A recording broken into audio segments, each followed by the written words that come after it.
Okay, so Apo sent me this Moondrop set of IEMs, or rather, these are true wireless earbuds, and I typically don't like review true wireless stuff unless it has a gaming mode, and these things have a gaming mode. Also, it's from Moondrop, and I just like Moondrop stuff. Typically, for the most part. Sometimes I have questioned their decisions, but here we are with their true wireless stuff, and their stuff has been okay. Usually, it's meant to undercut other stuff, so AirPod kind of like qualities to it. It has like an ANC mode, transparency mode, and whatnot. And the theme of this guy here, or this girl here, is, according to here, 1979, and apparently it's Walkman themed. Now, they went hard on the waifu aesthetic, as you can see here. This is a really nice box, and she even has a name, which is Mitsukiyuki. I'm not even joking. This is actually in the description, and she will talk into your ear when you change like from transparency modes to like other modes. But I think you can also turn that off in case it like is too much waifu for you. But yeah, these are actually planar magnetic driver true wireless earbuds, so that's going to be interesting. And we'll see how it's going to be, because these are sitting at around like $80, I believe. And for a planar magnetic driver set of like earbuds that are true wireless to be $80, I don't know how that's gonna do. I'm hoping it's good, because things are getting better and cheaper at the same time, so in this day and age it's believable. Let's crack it open and take a look inside, see what we got. Alright, first impressions, and yeah, these are definitely Walkman themed. That does make sense. The theme, like I said, 1979 is when the Sony Walkman came out, and that's the theme they're going for. Also, it appears what you see is what you get. You got, the case to charge it with and whatnot. Earbuds themselves are just chilling in here. AirPod design, expected these days. Ear tips, charging cable, and under, as expected, paperwork. Oh, waifus, let's go. You get a little one right here where she's listening to it. And you also, oh no, don't tell me this is a poster. So yeah, it's a tip card, but I was not expecting this. You get a poster of Mitsukiyuki for your golden ages. Alright, so the golden ages themselves. As you can see here, here's the outside case. It's based off the Walkman, Sony Walkman in particular, getting the whole colors and vibe. As you can see with the green light, it is currently charging as I just put the guys in there. And yeah, backside you can see a little pairing button. Got the font on top for the Moondrop Golden Ages in 1979 when the Sony Walkman came out. I do think this is pretty cool. And yeah, bottom you can see USB-C charging port, so that's good. And inside, got the earbuds themselves. It does also come with like a case for the case in case you want to get it protected, but also give it like this aesthetic. But yeah, let's take a look at the earbuds themselves. Alright, first off, no surprise here, they're based off the AirPod design. Everyone does it these days. You can't stop it. It's hard because Apple's got power, and yeah, pretty simple, only very boxy with the stems, which I do like. It's got that odometer look at it. You can tell which one's left or right because it says so. Now these things are touch capacitive, so you'll be using like touch to like make it, pause and play, change the modes from like ANC to not, gaming mode and whatnot with like 4 taps. All the goods, usual stuff. Alright, now here's how they look on the head, and as far as looks department, yeah, I think it's just okay. It's following that, AirPods formula, which is not my favorite, but it'll do. These look less like earpods or earbuds that got their cable cut, but, still kind of has that look to it. A little bit more intentional maybe, but yeah, it's okay. Comfort-wise, I think it's pretty good. I was able to wear these for very long hours and not have any problems in terms of comfort, though I will say I had to, push them back in every hour or so that I was playing games, because it would kind of slip out a bit as I'm in, voice chat, because if you talk and move your mouth, you'll notice that your ear moves a little bit, and that sometimes causes it to wiggle out just a little bit, depending on the shape of your ears. Some of you guys might not have this problem, but I have this problem. So every hour I would notice I would have to kind of push it back in to make sure I got that good seal. And yeah, maybe yours won't. Maybe you don't play games and talk to a lot of people and you're pretty quiet. You don't move your mouth a lot when you're playing games, in which case it'll just stay in your ears and you'll be fine. But for me, who likes to play games with friends and I talk and I yell and scream a lot and move my face and mouth a lot, I do have to push it in after a whole hour, which isn't bad, all things considered. So yeah. Overall, not bad. Okay, this is the 50 billionth time I'm trying to record this stuff, because I'm trying to make this video very short about these earbuds, because I keep on going to just about everything about them. So functionality, sound-wise and whatnot, because while these things are marketed to have 3 different sound profiles you can program into them, it's only accessible if you have an Android phone, first of all. As of this making of this video, there is nothing you can do if you have an iPhone or iPad or whatever, so you have to have an Android device. Also, it's not just 3 profiles, there's 5. Yeah, that's a bit different than what they're marketing, and even the naming schemes are different. I don't know if they're going to update that anytime soon, or if what I'm seeing now is the updated version. And I kept going into the different sound profiles and how they affected gaming, but realistically speaking, I only ever stuck to one because I didn't like the other ones as much as the main one, which is the stock sound comes, which is the reference mode. First off, let's just blaze through the functionality of this guy. So functionality, yeah, it's, you know, designed to compete with like things like AirPods, as you can see here. As a daily driver, I don't know if I like it very much because, well, first of all, here's how the microphone sounds. Well, here's how the microphone sounds, and as you can tell, it's not the greatest sounding in the world. Matter of fact, it's mildly, if not incredibly disappointing. It's not a good sounding mic if you're going to be using it for calls, but this is what you're going to essentially sound like.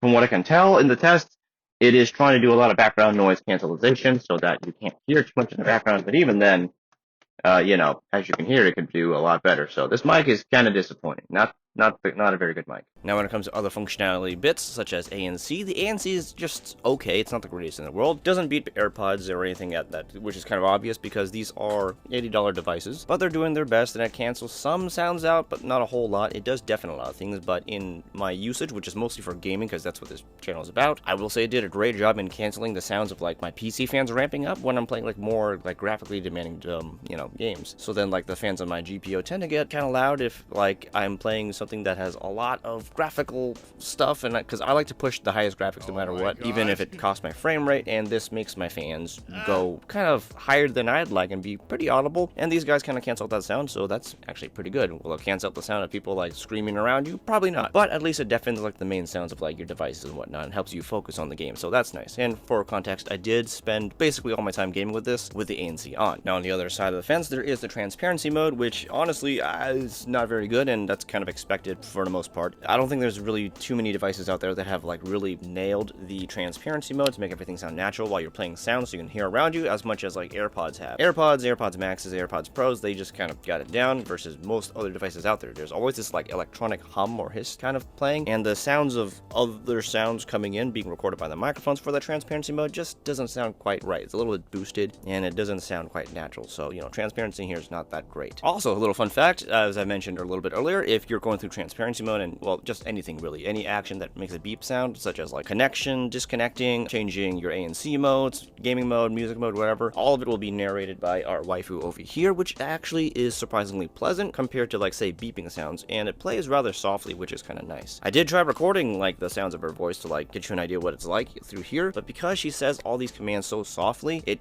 couldn't pick up even when I boosted my gain on here, so I'd have to use like a really close-up mic, and maybe other channels have already got those sounds recorded, but point is, it's a very gentle like voicing sound, so honestly that was not such a bad idea. It actually worked pretty well in my opinion. Alright, now sound. This is where things kept getting long when I made the video because I kept going into the different sound profiles and using it for gaming and explaining how it went for each one, but realistically speaking, I don't think you should be shifting all that much because I think reference is probably the best one out of the bunch for everything because it just sounds the nicest. Everything else just kind of like boosts and, you know, lowers other things, which I don't know if I prefer very much. So, you know, for the most part, I do think that the stock sound it comes with, which is the reference sound, is the choice pick. And this is because it still sounds full and detailed at the same time. Like, the overall sound of this is, it's got like a really nice low end at the sub bass, the really deep part, very thumpy. Now if you move into the mid bass, it's just okay. It doesn't have the most punch, but you'll still feel it. It's more thumpy than punchy bass. It's not overpowering though, which is nice, which lets our like mid shine. The mids do come off a bit forward, has a good amount of detail, but not like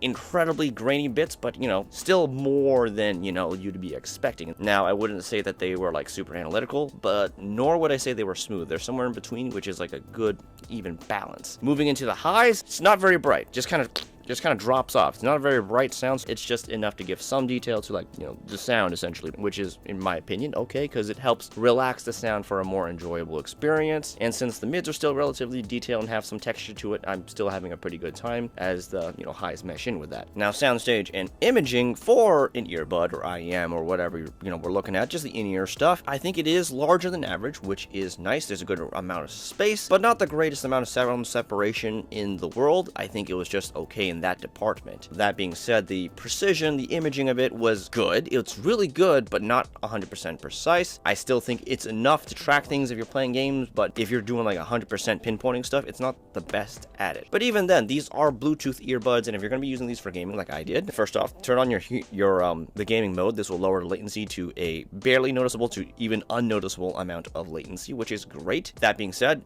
because we're playing these guys wirelessly with Bluetooth, not the best, you know, thing to do for gaming necessarily, but knowing that, you were going to be probably playing things more casually. Even if we're going to be playing more competitive shooters, we're not going to be taking these guys and going like hard, sweaty, runs. You could if you want to, but I wouldn't recommend it for any drops that could happen in like latency depending on how your setup's laid out. So that being said, you'll probably be playing these games a little bit more casually for fun, less super sweaty side, and even then, if you are going to be using it for competitive shooters, I still think they did a pretty good job tracking people in like the reference sound mode, surprisingly. Like, you think it wouldn't be, but no, it does a pretty good job. The details are enough there to give you what you need to find people or, avoid people. If you're finding people to avoid people, it does a pretty good job. Now, I will say why I also don't recommend these guys for competitive shooters if you're going to go super sweat is because the connection wasn't always perfect. It was like pretty solid for the most part, but like, maybe once an hour, I would have like a blip where it has a connection like hit, but then it would come back pretty quickly. But that one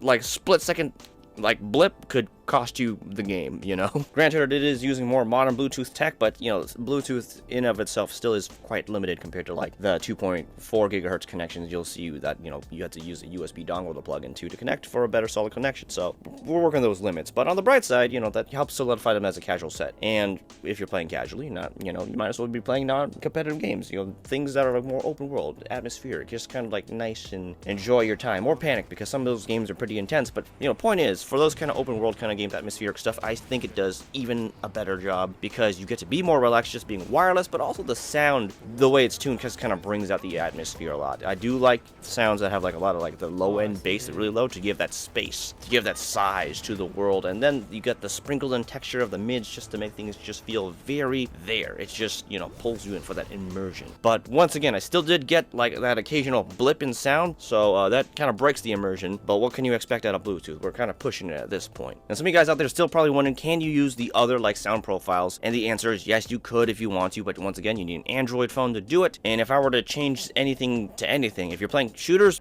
I guess you could use the monitoring mode. That will kind of boost the mids a little bit and lower the bass a bit, though you will get a bit of a scoop in like the lower mids to like kind of take out the body from there. But at least, the mids and the highs are kind of a little bit more forward mostly because the lower bass got more processed, thus bringing out more of those sounds you're tracking for. But even then, I didn't find the experience between that and like the reference mode to be all that different, and I don't know why you would be using the monitoring mode to get the most out of it. If you're doing that, you'd be playing hard competitive, and you'd just be wired in with earbuds at that point, or headphones at that point, using something more designed for gaming at that point, you know what I mean? Now, some of you guys may be wondering if you should use the warm mode, like, to increase the bass. Well, that doesn't exist in the app. It's actually a bass head mode. It's not very bass head, because the reality is it gives you a lot more sub bass versus like mid bass. So a lot more rumble and like growly thump, but not a whole lot more punch, and the lower mids get scooped out for some reason. There are the other modes that kind of boost everything else, and those are kind of fun, but overall, I think most people should just stick to reference mode, because if you're going to be gaming with these, it's going to be for casual, it's going to be for fun, it's not going to be super sweaty, and I think it's just tuned like the best out of all the profiles, and just stick with it at that point. Okay, let's wrap this up a bit. So, is it good for gaming? Surprisingly, yes-ish, if you're going to be using it for gaming on like PC and whatnot. If you're using it on other devices like on phones, and yeah, sure, it does pretty good.